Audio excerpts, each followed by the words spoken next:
വയനാട്ടിൽ ദുരന്തത്തിനിരയായവരുടെ പുനരധിവാസത്തിനായി സുരക്ഷിത ഇടങ്ങളിൽ ടൗൺഷിപ്പ് നിർമ്മിക്കുമെന്നാണ് മുഖ്യമന്ത്രി പിണറായി വിജയൻ അറിയിച്ചത്. സ്കൂളുകൾ പൂർണ്ണമായി തകർന്നതോടെ വിദ്യാഭ്യാസത്തിന് ബദൽ സംവിധാനം ഒരുക്കും.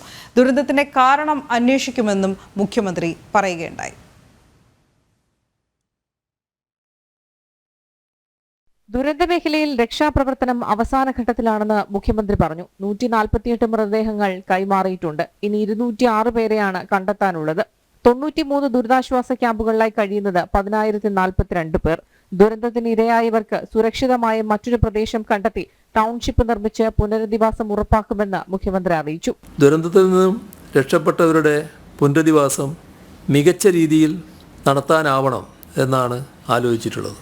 വലിയ അധ്വാനവും മികച്ച ആസൂത്രണവും അനിവാര്യമായ ഈ ഉദ്യമം അതിവേഗം പൂർത്തിയാക്കേണ്ടതുണ്ട്.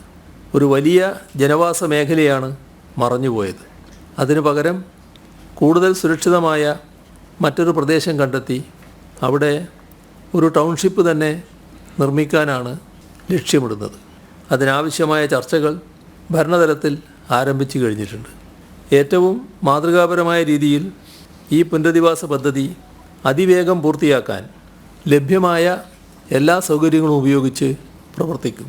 സ്കൂളുകൾ പൂർണ്ണമായും നശിച്ചതിനാൽ പഠനത്തിന് ബദൽ സംവിധാനം ഒരുക്കും. ദുരിതാശ്വാസ നിധി കൈകാര്യം ചെയ്യാൻ ധനസെക്രട്ടറിയുടെ കീഴിൽ പ്രത്യേക ഉദ്യോഗസ്ഥ സംവിധാനം ഒരുക്കും. ദുരുപയോഗം തടയുന്നതിന്റെ ഭാഗമായി ദുരിതാശ്വാസ നിധി QR കോഡ് മരവിപ്പിച്ചുവെന്നും പകരം നമ്പർ സംവിധാനം ഏർപ്പെടുത്തിയെന്നും മുഖ്യമന്ത്രി അറിയിച്ചു. ഗീത IASന്റെ കീഴിൽ ഹെൽപ്പ് ഫോർ വയനാട് സെൽ രൂപീകരിച്ചിട്ടുണ്ട്. ദുരിതാശ്വാസ നിധിയുടെ പോർട്ടലിലും സോഷ്യൽ മീഡിയ വഴിയും വിവിധ അക്കൗണ്ടുകളുടെ UPI QR കോഡ് നൽകിയിരുന്നു. ഇത് ദുരുപയോഗപ്പെടാനുള്ള സാധ്യത ശ്രദ്ധയിൽപ്പെട്ടു. അതിനെ തുടർന്ന് QR കോഡ് സംവിധാനം പിൻവലിക്കാൻ തീരുമാനിച്ചിട്ടുണ്ട്. പകരം പോർട്ടലിൽ നൽകിയിട്ടുള്ള UPI ID വഴി ഗൂഗിൾ പേയിലൂടെ സംഭാവന നൽകാനാകും. ഇത്തരം സഹായ വാഗ്ദാനങ്ങളിൽ ചിലത് നേരത്തെ തന്നെ വാർത്താക്കുറിപ്പായും മറ്റും നൽകിയിരുന്നതാണ്. മറ്റു ചിലത് ഇന്ന് ഇവിടെ പറയുന്നുമുണ്ട്. ഇത് കോർഡിനേറ്റ് ചെയ്യാൻ മുൻ വയനാട് കലക്ടർ കൂടിയായ joint land revenue commissioner Geetha IASന് കീഴിൽ ഹെൽപ്പ് ഫോർ വയനാട് സെൽ രൂപീകരിക്കും. വയനാട്ടിലെ ദുരന്തത്തെക്കുറിച്ച് വിശദമായ അന്വേഷണവും പരിശോധനയും നടത്താനും തീരുമാനമായി. തീവ്രമഴ സംബന്ധിച്ച് കേരള മോഡൽ മാനദണ്ഡങ്ങൾ നിർദ്ദേശിക്കാൻ കോട്ടയത്തെ കാലാവസ്ഥാ പഠന കേന്ദ്രത്തോട് ആവശ്യപ്പെടുമെന്ന് മുഖ്യമന്ത്രി വ്യക്തമാക്കി.